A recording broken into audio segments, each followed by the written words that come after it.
jamin masuk surga, dikabarkan surga kepadanya, dia masih hidup.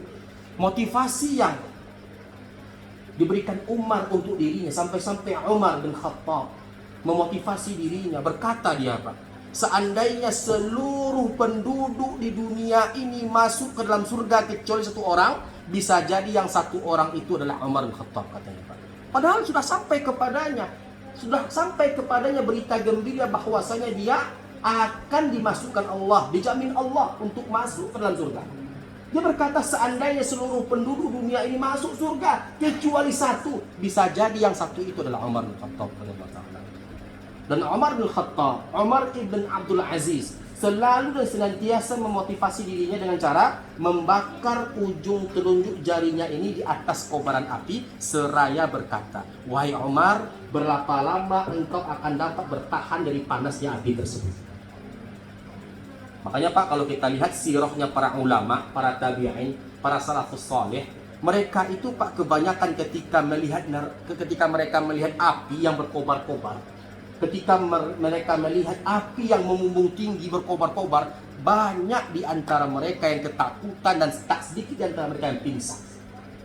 Kenapa, Pak? Mereka takut terhadap neraka Allah Subhanahu wa Ta'ala, yang tentunya penciptanya adalah Allah Subhanahu wa Ta'ala.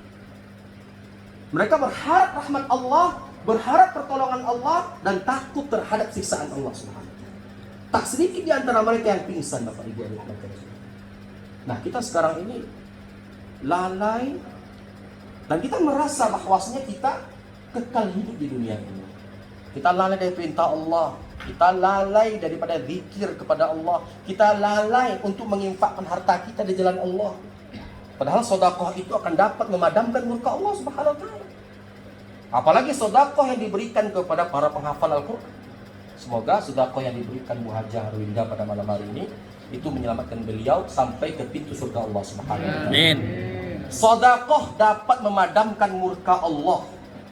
Sedekah dapat menangguhkan azab dari Allah. Sedekah dapat menyembuhkan penyakit.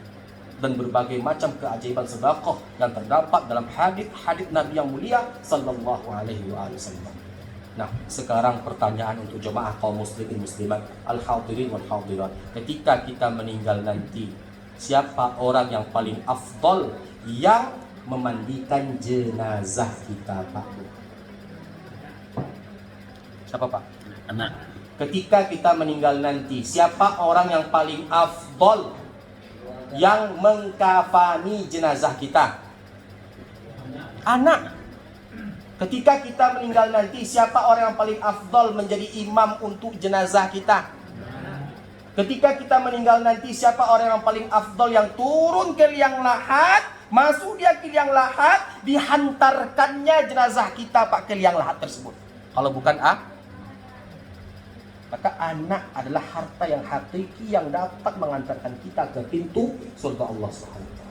Dalam sebuah hadis yang diriwayatkan oleh Imam Abi Daud, dalam Sunan Abi Daud, Nabi Muhammad SAW bersabda, orang tua yang memiliki anak yang hafal Al-Quran, kelak anak tersebut akan memberikan kepada orang tuanya, akan memasangkan untuk orang tuanya mahkota yang sinar yang keluar dari mahkota tersebut, sinarnya lebih terang daripada sinar matahari.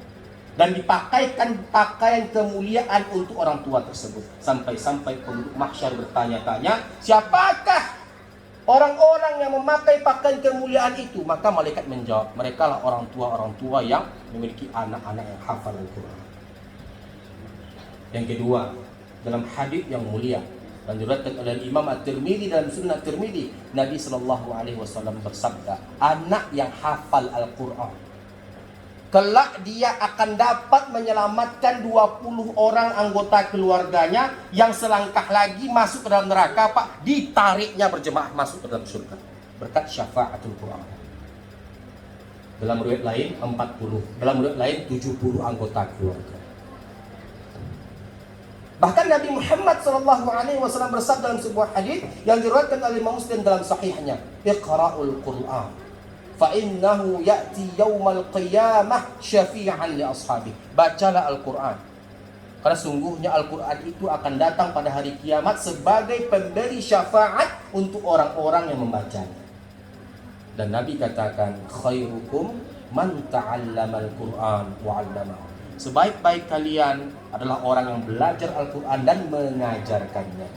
Dan dalam sebuah hadis yang diriwayatkan oleh Imam Ahmad ibn Hanbal dalam Al-Musnad, kata Nabi Muhammad SAW, man qara'a harfan min kitabillahi falahu bihi hasanah wal hasanatu bi 'ashri amthaliha la aqulu alif lam mim harf walakin alifun harf wa lamun harf wa mimun harf.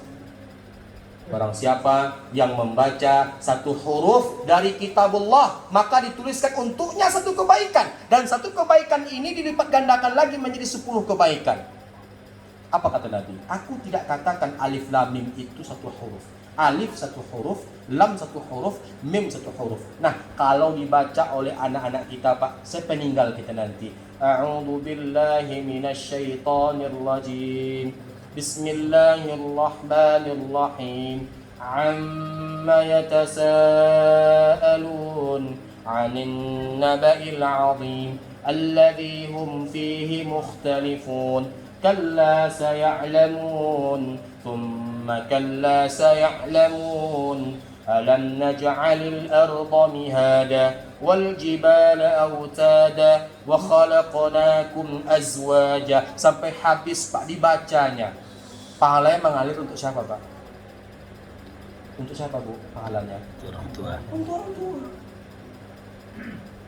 Salat di tengah malam, ya Allahu ya Rahman, ya Allahu ya Rahim, ya Allahu ya Aziz ya Ghaffar. Hamba membaca 5 juz Al-Quran pada hari ini, ya Allah. Hamba kirimkan pahalanya untuk ibu hamba yang ada di kubur sekarang ini, ya Allah. Doa dia, Bu, terisak-isak dia, Bu, menangis dia, Bu. Ya Allah, lapangkan kuburan ibu hamba, ya Allah. Ya Allah, jauhkanlah ibu dan ayah hamba dari gelap dan sempitnya kuburmu, ya Allah. Ya Allah, ya Rahim, jadikanlah ibu dan ayah hamba sebagai penghuni surgamu, ya Allah. Jauhkanlah mereka dari panasnya api neraka. Menangis dia, Bu.